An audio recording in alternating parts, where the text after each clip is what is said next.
intervención de maestro Luis Arizmendi. Luis Arizmendi es economista y maestro en sociología, director desde hace una década de la revista internacional Mundo Siglo XXI, del CIECAS, del Instituto Politécnico Nacional.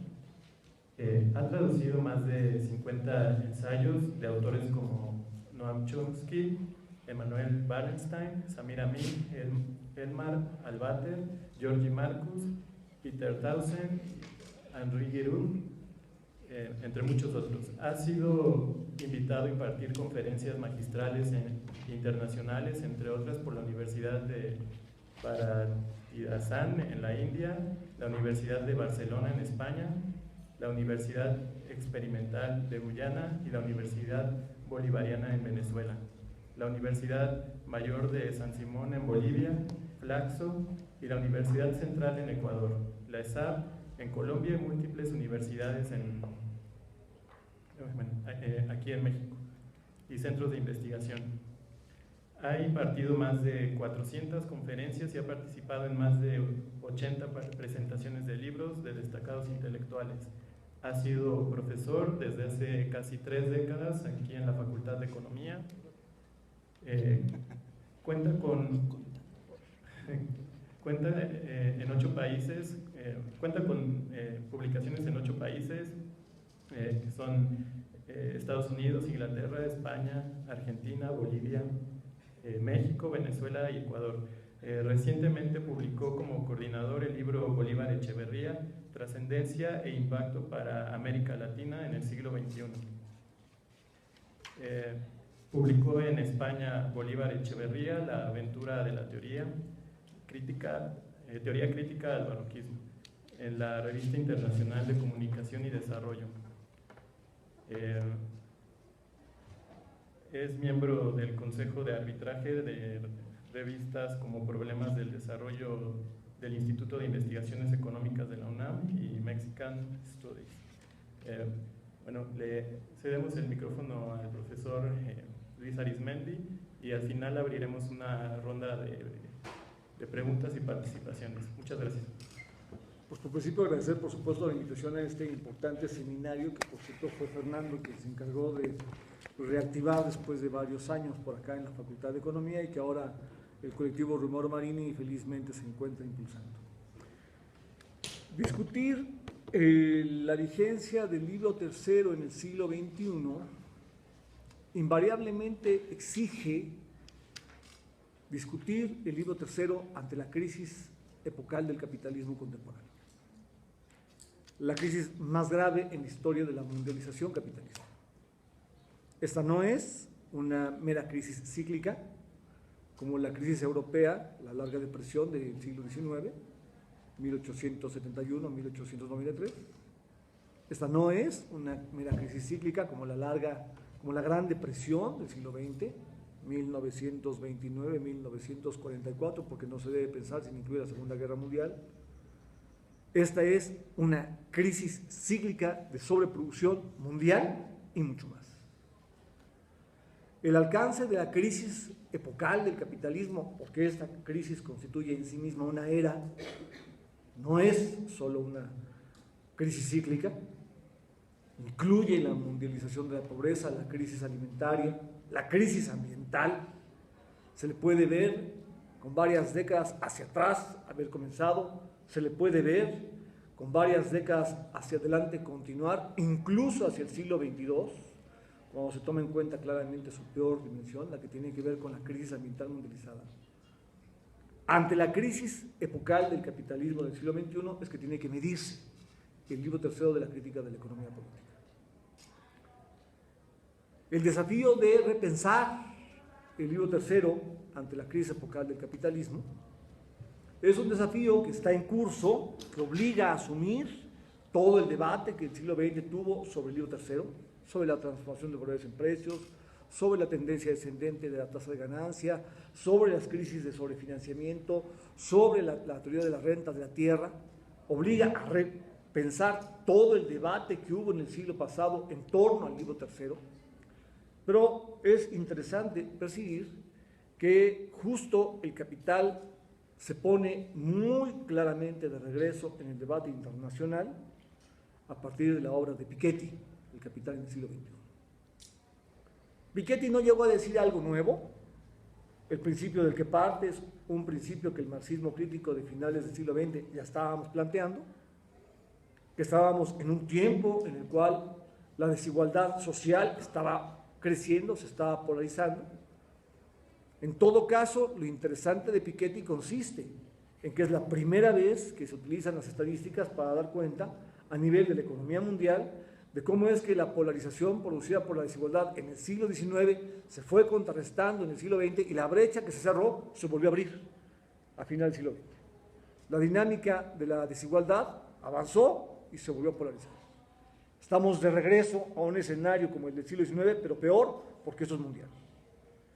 Se podría profundizar el planteamiento y agregar que si en la economía convencional el debate en torno a la desigualdad se propagó, fue no porque el debate sobre la pobreza se hiciera a un lado, sino porque lo que empezó la discusión fue el hecho de que habíamos entrado en la mundialización de la pobreza.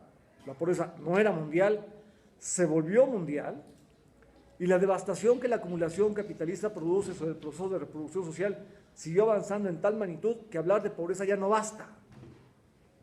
Exigió empezar a hablar crecientemente de desigualdad. Por eso es que el debate sobre desigualdad también se propagó. Si bien la obra de Piketty tiene la interesante virtud de que explora la tendencia de la desigualdad mundial desde el siglo XIX hasta el siglo XXI, en verdad, la obra de Piketty constituye una lectura débil, sumamente débil del capital.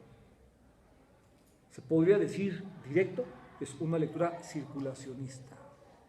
Ha centrado el problema en la circulación mundial. La desigualdad sí es tema de lucha de clases en el siglo XXI, pero el capital de Marx no se reduce a un problema de desigualdad. Es mucho más complejo. Si se lee entonces El Capital y ahí el libro tercero, de cara a la crisis más grave en la historia del capitalismo, la crisis epocal del capitalismo, entonces se vuelve sumamente importante percibir la especificidad de las diferentes lecturas del capital que han sucedido en la historia del debate internacional sobre el capital. Y acá en América Latina, especialmente en México, interesaría mucho identificar el hecho de que la lectura que Bolívar Echeverría inició es una lectura que parte de un planteamiento de la Escuela de Frankfurt, específicamente de Horkheimer, y le da forma programática. Horkheimer fue quien dijo, entre los distintos representantes de la Escuela de Frankfurt, que justo la crisis era el fundamento de la teoría crítica. Si la teoría crítica era históricamente necesaria, era porque la crisis era una devastadora de realidad. Horkheimer no estaba hablando solo de la crisis económica cuando se refería a esto. Es más, ni siquiera estaba hablando solo de la crisis política de la modernidad capitalista. Horkheimer estaba pensando específicamente en Auschwitz. La barbarie que el nazismo trajo en el siglo XX, la peor forma de devastación del mundo humano, de la vida, esto era la crisis. Porque el capitalismo genera crisis económicas y políticas radicales, porque la forma extrema de la crisis es la barbarie, por eso es que la teoría crítica es una necesidad histórica moderna.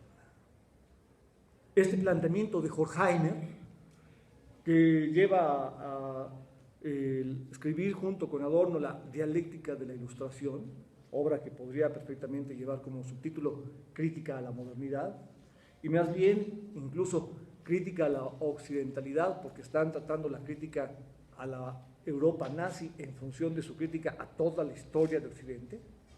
Este planteamiento de Horkheimer, que da pie a esta obra fundamental de la Escuela de Frankfurt, la dialéctica de la Ilustración, es brillante, es muy incisivo, es muy agudo, vigente contemporáneamente, ahora que el nazismo está de regreso, pero tiene un gran flanco abierto. Ahí no hay una lectura programática del capital. La gran carencia en la Escuela de Frankfurt en el grueso de los representantes de la Escuela de Frankfurt, haciendo un lado a Grossman, que solo estuvo ahí un rato y salió.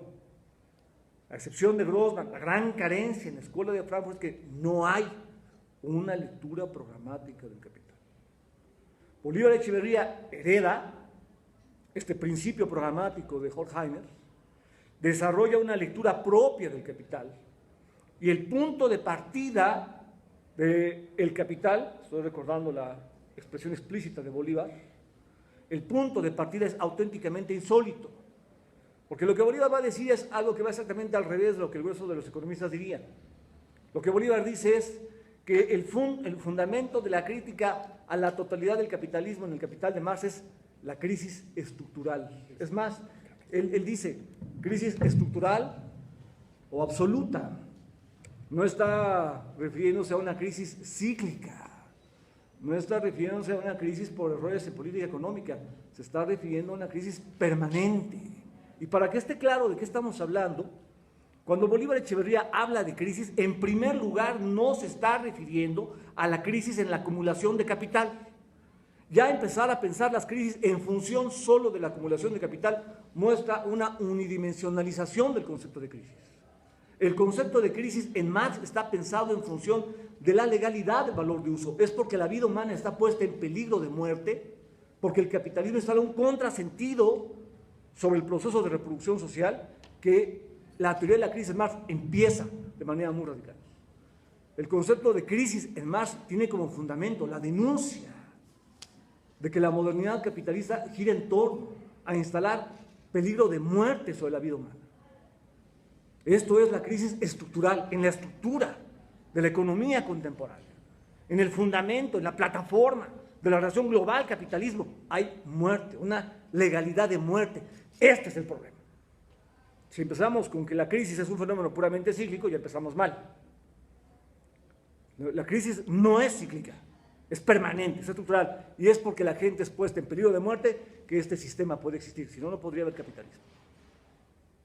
Este que es el punto de partida del capital, la crisis estructural en la economía mercantil simple, constituye un punto de partida que tendría que ser desenvuelto, en función del cual tendría que leerse los 3 tomos de la crítica de la economía política. Bolívar Echeverría desarrolló contribuciones de primer orden para poder avanzar en una lectura actualizada de la crítica de la economía política. La lectura más poderosa en la historia del debate internacional sobre el capital la abrió Bolívar Echeverría. El camino que él inicia es un camino que tiene una influencia inocultable de Rosa Luxemburgo. Bolívar era un enamorado de Rosa Luxemburgo, y eso lo llevó a plantear que el tomo 2 del Capital de Marx, con sus esquemas de reproducción, tenía esquemas que no solo eran inconclusos, sino equivocados. Esta manera de leer los esquemas de reproducción originalmente vienen de Rosa. Bolívar no repite exactamente a Rosa, pero ese principio de Rosa Luxemburgo está en Bolívar Echeverría. Me parece que aquí hay un problema que obstruye el impacto que debería generar sobre la lectura de los 3 tomos del Capital el punto de partida que ya se colocó muy innovadoramente. Si la crisis estructural es el fundamento de la crítica de la economía política de Marx, entonces los 3 tomos del Capital responden a eso. La crítica de la economía política no es solo la crítica al discurso de la economía política. La crítica de la economía política es la denuncia al modo en que el capitalismo, la economía de la modernidad capitalista, la política de la modernidad capitalista pone en una situación crítica, de peligro de muerte a la humanidad. La tendencia sí es a esta combinación esquizoide de progreso y devastación, la tendencia sí es socialismo o barbarie. Este es el problema. El Capital de Marx se está leyendo en función de una tendencia epocal. El Capital de Marx se está construyendo para describir la tendencia epocal de la modernidad capitalista.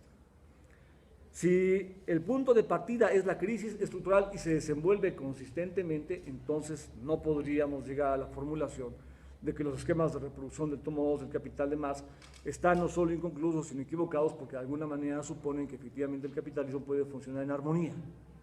Este no es el planteamiento de Marx. Tampoco me parece sería adecuado llegar a la formulación de que entonces en el tomo 2 del Capital no está la contradicción valor-valor de uso. No, sí está, pero de una manera muy peculiar que habría que desocultar, hacer explícita. En este sentido, desenvolviendo ese punto de partida, he planteado que la teoría de la crisis no es un pasaje del Capital. No está en la sección tercera del tomo 3, no está en la sección séptima del tomo 1, porque no está solo ahí, porque no es un conjunto particular en la crítica de la economía política. Lo que he planteado es que la crítica de la economía política es la crítica a la crisis en la modernidad capitalista, vista de modo global. Y al verla de modo global, entonces podríamos decir que el tomo 1 da cuenta de la estructuración de las crisis en el capitalismo, la estructura que da pie a la relación global-capitalismo, la crisis como fundamento de la relación global-capitalismo. El tomo 2 aborda la neutralización de la crisis estructural en la economía capitalista. Y el tomo 3 aborda la explosión de las crisis, lo que no necesariamente significa el derrumbe del capitalismo, aunque tendencialmente significa cada vez más eso. Así, con esta paradoja. No significa mecánicamente el derrumbe del capitalismo, pero sí la tendencia epocal en esa dirección. El tomo 1 aborda la estructura que fundamenta a la relación global-capitalismo, la crisis estructural como fundamento de la relación global-capitalismo, porque el tomo 1 muestra cómo es que la clave para que exista el capitalismo es la violencia económico-anónima. A partir de la expropiación de medios de producción se genera expropiación de medios de consumo. Quien no tiene tierra y medios de producción no tiene cómo llevar a cabo la generación de sus medios de vida. Y si no tienes cómo llevar a cabo la producción de tus medios de vida, estás puesto en peligro de muerte. La mercantilización de la fuerza de trabajo que el sujeto asuma de manera cómplice, por sí mismo, voluntariamente, llevarse al mercado, esta introducción de la dominación capitalista es posible porque hay una violencia inercial, porque en la estructura económica de la modernidad capitalista hay un peligro de muerte. La expropiación de medios de vida pone en peligro de muerte al sujeto y por eso el sujeto acepta la mercantilización de su subjetividad y producir plusvalía para tener derecho a recibir un salario. La violencia económico-anónima, la instalación de un contrasentido que pone en peligro de muerte al sujeto trabajador moderno en el proceso de reproducción social es lo que constituye la plataforma de la relación global capitalismo. Este es el punto de partida en el tomo 1 del Capital. Claro, al mismo tiempo, la paradoja consiste en que en la medida en que el capitalismo, para llevar a cabo la dominación de los trabajadores modernos, los configura como propietarios privados, los divide a ellos, pero también el capital se divide a sí mismo en una multiplicidad de capitales, entonces la economía capitalista pasa a estar integrada por una multiplicidad de capitales individuales que funcionan de modo anárquico. El orden de la sociedad burguesa, decía Marx, es el desorden, la producción invidente, sin plan, la producción a ciegas, el caos. La única forma en la cual hay capitalismo planificado es la forma de capitalismo nazi, cuando el Estado impone un plan de manera violenta. En general, el capitalismo funciona de modo anárquico, caótico, invidente, y esto genera un gran problema. Como demonios, economías nacionales gigantes que producen enormes masas de medios de consumo, alimento, vivienda, calzado, etcétera, enormes masas de medios de producción, tecnología, materia prima, energía, etcétera, como demonios, economías nacionales que producen enormes masas de medios de producción y medios de consumo sin plan, consiguen reproducirse. Este es el tema de los esquemas de reproducción en el libro segundo del Capital. La economía capitalista genera para la estructura económica del capitalismo un caos que debía dar pie al desequilibrio global del sistema, pero el mercado entra como mediación del capital a generar la articulación del proceso de reproducción global del capital. El tomo 2 aborda en ese sentido la neutralización del impacto que la crisis estructural generaría en la acumulación capitalista. El tomo 2 no es el tomo de la armonía, no es el tomo que aborda el equilibrio general al modo de la economía convencional. El tomo 2 es el tomo que aborda el modo en que se neutraliza el impacto de la crisis estructural en la acumulación capitalista gracias a que el mercado se encarga de hacer lo que el gobierno estatal y los sujetos no hacen: articular problemática conflictivamente producción y consumo para que la reproducción del sistema tenga continuidad. El tomo 1 entonces aborda la estructuración de las crisis como fundamento de la relación global-capitalismo. El tomo 2 aborda la neutralización del impacto de la crisis estructural en la reproducción del capital, y el tomo 3 aborda la explosión de las crisis capitalistas. Es muy hegeliana esta formulación. Tiene la lógica hegeliana para entender las contradicciones. Estructura, neutralización, explosión. Son los tres planos con los cuales la crisis está siendo conceptualizada en el tomo 3. Esto significa entonces que la teoría de la crisis está en la sección tercera del tomo 3, pero está en todo el tomo 3. Que la teoría de la crisis está en el tomo 3, pero en verdad está en todo el capital, desde el tomo 1. Y para sacarle todo su jugo a lo que va a decir el tomo 3, habrá que haber descifrado a fondo lo que plantea el tomo 1 sobre la crisis. Y entonces sí, ahí vamos a poder ver de qué tamaño se pone la crítica que Marx está construyendo a la violencia capitalista. Este es el primer planteamiento general entonces que quiero hacer esta tarde. La teoría de la crisis no es un pasaje en la crítica de la economía política, es la crítica de la economía política.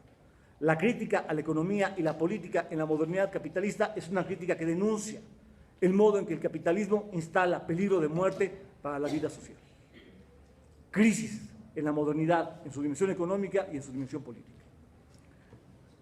Ahora, si nos vamos a los grandes problemas del libro tercero, entonces, visto de manera sucinta pero profunda, tendríamos que contestar a las principales polémicas que sobre él se han generado.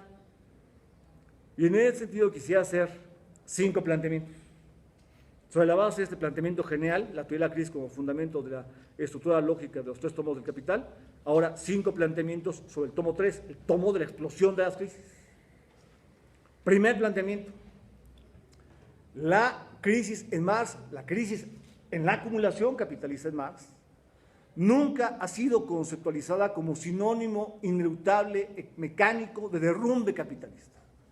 Marx no ve la historia del capitalismo como destino. Aparece la crisis y por tanto el sistema se viene abajo. Esto sería determinismo económico. Se le podría plantear determinismo histórico, como por ejemplo lo hace Wallerstein, que es muy interesante, que acerca el tren secular rodeliano a la tendencia descendente a tasa de ganancia de Marx, pero Wallerstein está leyendo deterministamente la historia y por eso ya puso 2050 como la fecha ineluctable de derrumbe del sistema. Ya está pronosticado el porvenir.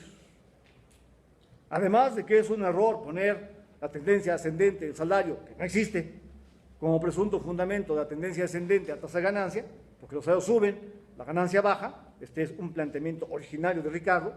Además de que es un error formular eso, así se le dé una versión nueva.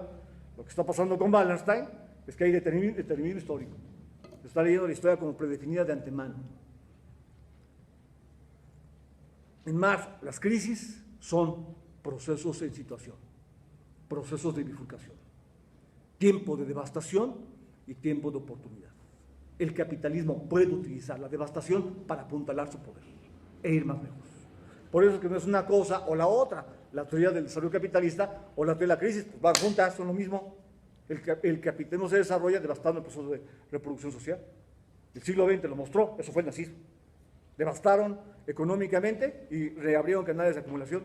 Devastaron políticamente, modificaron la correlación de fuerzas, echaron para atrás las fuerzas revolucionarias de principios del siglo XX, las mataron, y entonces pudo venir un momento de, entre comillas, democracia burguesa formal.